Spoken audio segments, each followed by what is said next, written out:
You've seen Dragapult Vmax, but what about Baby Dragapult?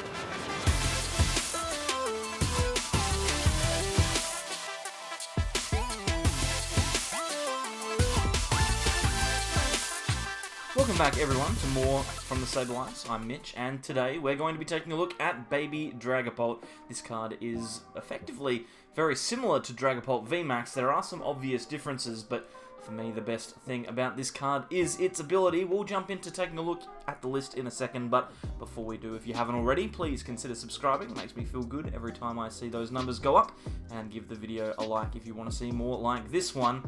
We'll jump into the list and show you what it's all about. So, Dragapult, Baby Dragapult, is the card we're focusing on. Here it is. It's the fattest Dragapult I've ever seen, but it's pretty solid. Like, it's got a lot going for it. It's 150 HP Stage 2, so it's on the low side for a Stage 2 Pokemon, which is a bit of a downside, but the positive is that it has this great ability, Infiltrator, which means that any damage done to this Pokemon by attacks can potentially be negated. If you are able to flip heads, obviously, you get to flip heads. It's the way you need to do it. So, if you can flip heads, then you prevent all damage, and that means that there will be some games where you get a Dragapult out, you flip heads every single time, and your opponent just can't win, which is always super cool. But it also means that you've got extra time to set up more Dragapults, which is just as good. This Dragapult also has Phantom Force 120 instead of 130, and then we place 3 damage counters instead of 5. It's like Phantom Force Light. It's, you know, it's okay. It's better than nothing, but it's obviously not as good as the Vmax, but we have that ability, and we also only give up 1 prize card when we get knocked out, so that's really positive as well. Now, the list is kind of, it's kind of similar, actually, to one of the Dragapult Vmax lists, so as you look around, you might see some stuff that is a little bit familiar. Our 4-3 Dragapult line is obviously supported by 4 copies of Rare Candy. It's quite a thick one, but we want to be able to get into them. We're going to use Jirachi to try and do that. Jirachi, as you all know, is one of the best Pokemon in the game with Stellar Wish, so we're running ourselves the Switch, Scoop Up Net, and Escape Board kind of engine to go along with that. And then we've actually got a whole bunch of other techs that are kind of similar to the ones that Dragapult Vmax would use, but they've got their own little slant on it. The thing that I really like about this list, there's a 1-1 Malamar line, so you can use Malamar to power up a Dragapult in a single turn. That means that you're not necessarily always having to manually attach, which is good. You can use Mew as well to potentially get yourself some snipe damage to finish off a few targets that you've set up, and we have Blacephalon as well with Fireworks Bomb, where if we do lose 3 prizes, which we're going to at some point, we can use Fireworks Bomb to deal 120 damage to our opponent, which is really strong. We can set those knockouts up. I don't know why I made a YouTube channel. I can barely speak. Anyway, we can set up those knockouts. Oh my god. Let's just move on to a different card. Mewtwo is also in the list. We've got Mind Report. There's no Orangaroo here, but with Jirachi we can get those supporters back. That means that our 2 copies of Boss's Orders are going to be relatively easy to fish out of the discard. We also have Zigzagoon as well. With Scoop Up Net, this card is really good, as everyone knows. Apart from that, the list is not too interesting. I mean, we've got spell tags here that we can attach to our Dragapults. That's something that Dragapult Vmax doesn't have, so some extra damage there. We can also attach them to things like Mew, which makes this an a very efficient attacker. 1 energy deals 3 damage. If they choose to knock it out, they take another 4. That can really scare people off sometimes. And of course, if we have Horror Energy, then we are also dealing 2 damage to the attacking Pokemon as well. So this deck deals a lot of spread damage. It's really strong, and if you flip heads with Dragapult, then you can potentially survive for infinite turns. As long as you can keep getting lucky and keep flipping heads, you can't be damaged. What we'll do is we'll jump out onto the ladder and see if we can get a game with this one. Obviously, it is a Stage 2, so be aware of that. It can be awkward to set these ones up, but if we do set it up and it all works, then it should be pretty fun. Alright, let's see if we can get ourselves a solid game here. We're going to be testing out Dragapult V. If we can get ourselves going, I feel like we could be in a pretty strong position. Again, thank you very much to Stefan for recording this game for us. We've won the toss and electing to start, so that hand's no good. No basic Pokemon there. It's helping out at the moment because things are pretty tough trying to get all these recordings done. So he's been playing the last few. Hopefully we can get things cracking along a little bit more. There's a basic Pokemon, so that's good. We've got a quick ball as well, so this is actually not too bad. We can grab ourselves a Jirachi here if we choose to. We can attach and switch into that Jirachi, so we're all good to go, and it looks like we're going to be playing against Morpeko. So this is a very interesting potential matchup. I don't know how it's going to go. We will grab the Jirachi, and that means I'm thinking we're probably going to switch into it, and then we'll attach, and Stellar Wish and see what happens. I reckon there's all three supporters there. I reckon we might go for Professor's Research. We've got the Marnie in hand, but I think the Research is probably the safest option. That way we can choose between our draw support next turn. So if things go well and we top deck something that we need, that we can use Research. If we don't, we can Marnie back into the deck. But this is pretty much all that we realistically need this turn. We've got ourselves a Jirachi in the active, we've got a Dreepy with an Energy, we've got a Spell Tag on it, and we've got a Dragapult in hand. So if we can find ourselves a copy of Rare Candy, which we do play 4 of, then we should be able to get ourselves a pretty solid start here. Morpeko is going to be really interesting. I don't actually know how this is going to work, because we could potentially be hitting into these Lily's Pokédolls quite a lot here. So they won't be taking any prizes, because they won't be flipping, we'll be flipping heads on our Dragapult, and we won't take any prizes because we'll be knocking out Lily's Pokédolls. So this could be a very, very interesting one. Looks like our opponent here going for the Electro Power. They can actually spark here for knockout if they get a second, but they don't. Let's put it down to 50. We don't find the Rare Candy off the top, so we could kind of gamble on the Stellar Wish, or we could go for the draw. Normally I'd try and draw first, but in this instance it's not so bad.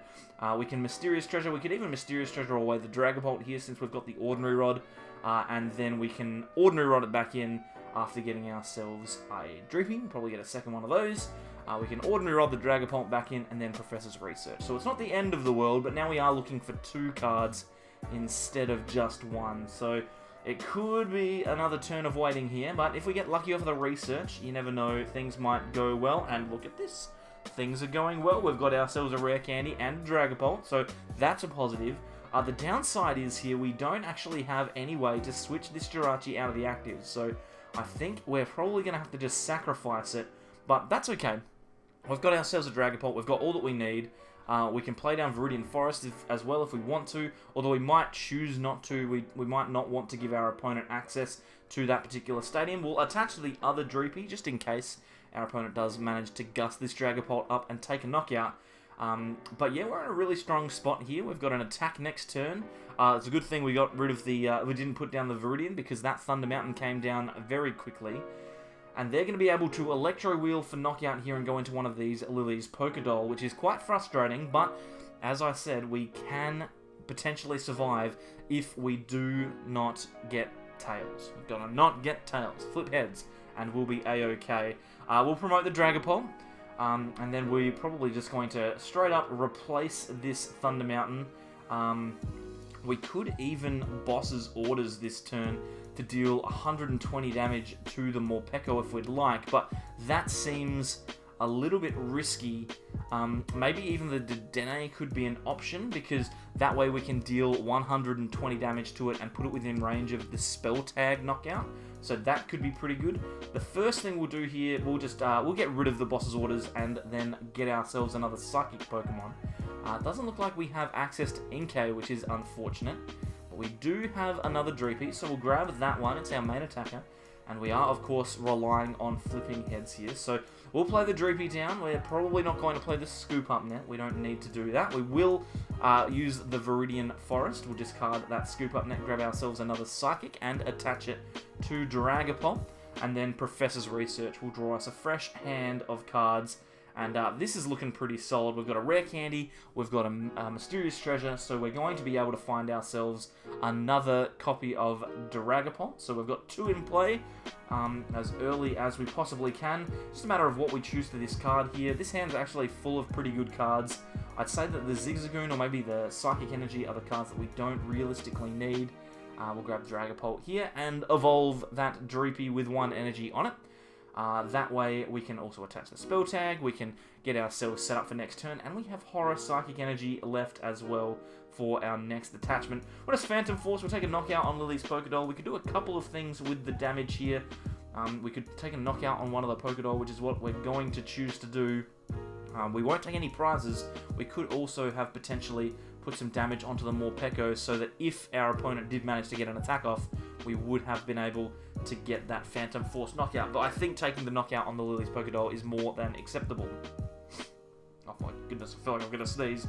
That's alright. Custom Catcher here is drawing a single card for our opponent. They obviously don't have a huge amount of resources left. They've got heads on the Crushing Hammer, which is frustrating. We don't want them to get another one of those, because then we will be stuck. They've got the Lily's Pokédoll going onto the bottom of the deck. They'll probably go into Tapu Koko here. It doesn't look like they have too much going on, so just a Spike Draw. They hit Tails on the coin flip, so they do get the damage through, but it's only 20, so it's not the end of the world, and it means that we can also attach our Horror Psychic as well.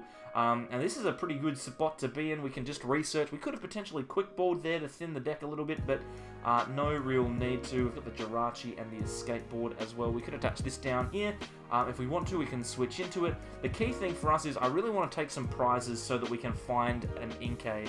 That's going to be the biggest problem for us, is if we do get knocked out, especially if we get knocked out twice in a row, we're going to be in a bit of trouble. But for the moment, we'll just Phantom Force.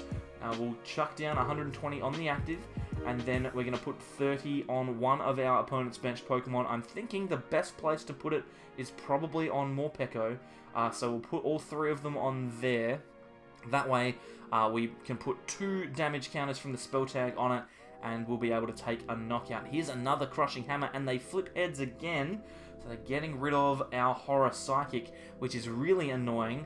But unless they've got another supporter in hand, there you go, Cynthia. Okay, so I was about to say, unless they have a supporter, it all means nothing, but they have one, so they're going to be drawing some cards here, and if they find something like a Tapu Koko Prism, they could power up this Morpeko this turn, and potentially try and get a knockout on the Dragapult. But it doesn't look like they have it. They hit Tails again, so they're flipping the right way on every single coin at the moment, but our Dragapult is still alive. That's the most important thing. We'll attach the Horror Psychic. We could potentially play down Mewtwo here before we Marnie to try and get ourselves a supporter, but whether or not we want to is another question. I feel like maybe Marnieing is just a good idea.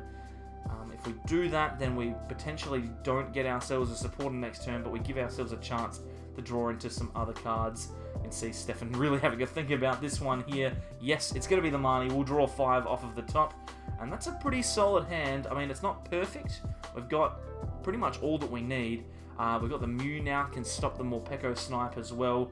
If we need to find another energy for next turn, we can discard probably the Jirachi with Viridian Forest, but for now, I think we're relatively happy to just Phantom Force and take the knockout on the Tapu Koko. We can put some damage onto the Morpeko. We'll probably put a couple on there, and then we can put 1 or 2 onto the Dedenne as well if we choose. Looks like all 3 of them are actually going to go to the Dedenne. So let's see if we can get the Inkay off the prizes here. We did it. Best first prize ever. And we're ready and raring to go now. No matter what happens, as long as this Inkay survives a turn, which it should do, then we are more than likely to get ourselves another Dragapult here. Crushing Hammer again for our opponent. They finally flip the wrong way, so they don't get to remove one of our energy. And hopefully, fingers crossed, they flip heads on this attack, which means that we don't take any damage. So it's going to be very, very interesting here. If they do flip heads, they will still be able to move their Pokemon to the bench and replace the Lily's Pokédoll there, I would think. But they don't deal any damage, and there is the heads. So we're good to go here. They have to discard their energy, and back they go to the bench. It's just a matter of who they choose to retreat into, and you think it's got to be the Lily's Pokédoll here. It's taking a long time to think about the easiest decision in the world. I don't know why that is. Obviously, our opponent's really concerned about this particular choice, but that's okay. Here they go. They retreat finally into the Lily's Pokédoll. And now we've got... Oh, wow, we just top-decked into Dragapult. We've got ourselves the 3rd Dragapult in play, so this is perfect. We don't need anything else this turn. We can play the Inkay down so that we've got access to Malamar if we need it. And then the Phantom Force, I think, is going to be the way to go. Although we could realistically gust up the Morpeko, and even if we do manage to get into... even if they do manage to knock us out, we could potentially take the knockout from there. I'm not really explaining myself very well. If we grab Mewtwo, then we could potentially put the boss's orders on top of the deck, and switch into the Jirachi, grab the boss's orders with Jirachi, and then attack from there. And I think since they've used 3 of their crushing hammers already, I think we should be okay in doing this. So we'll grab the boss's orders. Now we can put a ton of pressure on. We can gust out one of their Pokemon, either the Dedenne or the Morpeko. I think the Morpeko is the smarter choice. And then we can go into the Dragapult. We'll hit for Phantom Force for 120 damage, which is super, super good for us. It puts them on 150. We can put some of that damage onto the Dedenne, so now it is getting closer to being knocked down. It's only 100 damage away. And if Morpeko does flip heads, if they do take the knockout on our Dragapult, not only do we get the spell tag damage to go off, but they'll also take 20 damage from our Horror Psychic, which will knock them out. And they've actually evolved into Morpeko Vmax here, so that's how threatened they were by that play. Instead of using their first attack, they've actually opted to give us access to to a 3 prize Pokemon. So that means that next turn we can potentially take 3 prizes if they do flip heads and knock us out. If they don't, then... Oh, they flip heads, they don't knock us out. What are all these coins? What are all these coins for? Are they for all the Dragapults on the bench? What is going on?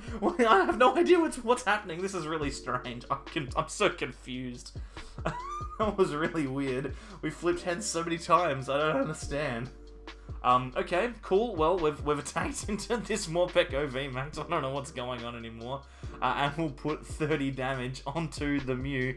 Now you would think as long as we can find an energy, we should be able to win this game. We've got Jirachi if they do take the knockout. And if they take the knockout, then we're going to place 4 damage counters down anyway.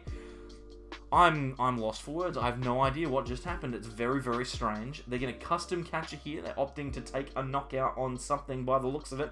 They're going to go for Mew. They'll take the knockout. There's all the tails flips on the benched Pokemon. Okay, I'm figuring it out here. The heads flips must be for the Dragapults on the bench. That must be it. We'll just Phantom Force here and win the game. But that must be the reason that happened. I have no idea what happened, how that happened. I'm confused. I might not have been paying attention closely. But the fact of the matter is we just took 4 prizes in a turn and we've won the game. So, does it really matter? I guess not. Well, there you go. That's embarrassing. I had no idea what was happening there at the end. I was just along for the ride with all of you. There was coins flipping everywhere. There was damage being prevented everywhere. I've got no idea what just happened. But... you know, that's Pokemon sometimes, and PTCGO doesn't always clearly explain what's happening. If I had have actually paid a little bit more attention, maybe I would have figured it out, but that's okay. We can watch it back and see anyway. Hey, I'm done with this one. I'm happy with that. We managed to find ourselves a pretty strong game and showed off just what Dragapult can do. If you're interested in playing around with the list, then let us know how it goes.